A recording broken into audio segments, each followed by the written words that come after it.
हर हर महादेव, जय महाकाल। दोस्तों, 8 मार्च को महाशिवरात्रि का पावन पर्व है और महाशिवरात्रि फागुन माह की कृष्ण पक्ष की चतुर्दशी की तिथि को मनाई जाती है। इस दिन भगवान शिव और माता पार्वती का विवाह संपन्न हुआ था। साथ ही भोलेनाथ पहली बार ज्योतिर्लिंग में अवतरित हुए थे। तो शिवरात्रि के दौरान अगर आप भगवान शिव की पूजा करते हैं तो आप उसमें भूल कर भी ये 6 गलतियाँ मत करिएगा।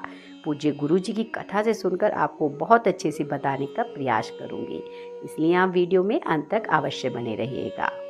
सबसे पहले दोस्तों, जब आप शिवलिंग की पूजा करने जाएं तो आप उसकी पूरी परिक्रमा ना करें। हमारे धार्मिक ग्रंथों में भी बताया गया है कि भगवान भोलेनाथ की पूजा करते समय भूलकर भी शिवलिंग की पूरी परिक्रमा नहीं करनी चाहिए। इस आदि परिक्रमा को चंद्र परिक्रमा कहा जाता है, इसलिए केवल शिवलिंग की चंद्र परिक्रमा ही करनी चाहिए।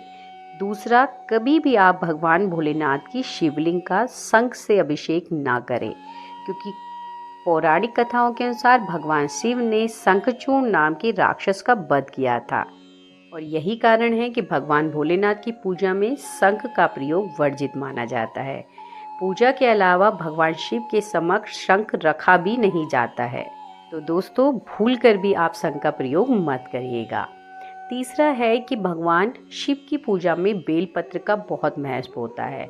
तो शिवरात्रि वाले दिन भगवान शिव पर जब आप बेलपत्र अर्पित करें तो ध्यान रखें कि वो बेलपत्र कहीं से भी टूटी फूटी, कटी फटी, खंडित नहीं होनी चाहिए।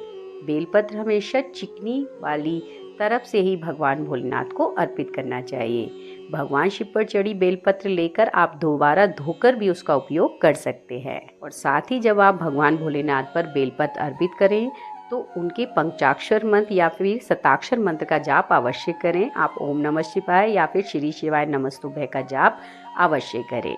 इसके बाद दोस्तों, भगवान भोलेनाथ की पूजा करते समय आप उसमें कभी भी हल्दी, कुमकुम, रोली अर्पित नहीं करें। ये सारी चीज़ें स्त्री तत्व माने जाते हैं और भगवान शिव जो हैं वो पुल्लिंग तत्व माने गए हैं। इसी कारण भगवान भोलेनाथ की पूजा में हल्दी, कुमकुम, रोली अर्पित नहीं किया जाता। हल्दी की जगह आप पीले रंग का चंदन भगवान को अर्पित कर सकते हैं। इसके अलावा दोस्तों, भोलेनाथ की पूजा के समय आप तुलसी भी उनको अर्पित नहीं कर सकते, यानी भगवान भोलेनाथ को तुलसी अर्पित नहीं करनी चाहिए। दोस्तों, तुलसी दल ना केवल भगवान शिव को बल्कि उनके पूरे परिवार में किसी को भी अर्पित करने की मनाही है। तो भगवान शिव और उनके पूरे परिवार में किसी को भी तुलसी अर्पित नहीं करनी चाहिए। अगला है दोस्तों, भगवान भोलेनाथ को केतकी के फूल कभी भी अर्पित नहीं करने चाहिए। ऐसा करने से, यानी केतकी के फूल अर्पित करने से भगवान भोलेनाथ रुष्ट हो जाते हैं।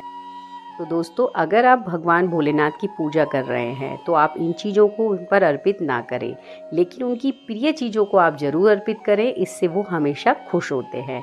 और उनकी प्रिय चीज़ों में बेलपत्र, भांग, धतूरा, आक और शमी के पत्ते आते हैं। और अगर इन चीज़ों को हम भगवान भोलेनाथ पे अर्पित करते हैं तो महादेव प्रसन्न होकर हमें हमेशा आशीर्वाद प्रदान करते हैं। तो दोस्तों, ये थे पूज्य गुरु जी के द्वारा बताई हुई वो चीज़ें जो भगवान भोलेनाथ पे अर्पित करनी है और जो भगवान भोलेनाथ पे अर्पित नहीं करनी है। तो दोस्तों, अगर पूज्य गुरु जी की बताई हुई ये बातें आपको अच्छी लगी हों तो आप इस वीडियो को ज़्यादा से ज़्यादा शेयर करिएगा। और अगर आप चैनल पर नए हैं तो वीडियो को लाइक और चैनल को सब्सक्राइब अवश्य करिएगा। इसी के साथ दोस्तों, हर हर महादेव, ओम नमः शिवाय।